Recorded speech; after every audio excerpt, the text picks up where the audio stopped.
काय नेमका प्रकार घडला होता? ते काळूबाईची जाळपोळ झाली, त्याच्यामध्ये बरेचसे म्हणजे किती हजारो लोक मेले, त्याच्यामध्ये माझा परिवार एक्सपायर झाला. तेव्हापासून डोक्यावर परिणाम. बस म्हणलं आता काही करायचं नाही, कोणासाठी नाही, काय नाही, काही नाही, देव देव आणि आपण.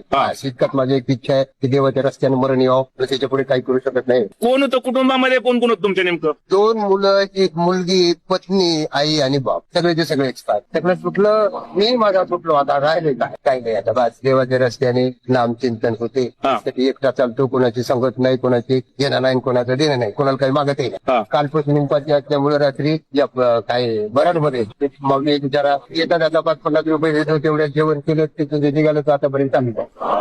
जी काय तुमची प्रॉपर्टी होती त्याचं काय केलं नेमकं? बहिणीला देऊन टाकली. सगळं देऊन टाकली बहिणीला, काय नाही तेवढी बस मी आणि मी. समाजातील लोकांसाठी काय संदेश द्याल नेमका? काय नाही, आता आपलं कोण ऐकते, मोठ्या मोठ्याचं कोणी ऐकत नाही, आपलं कोण ऐकते भाऊ. मोठे मोठे कीर्तनकार चरफडून बोंबलत हिंडायला लागले.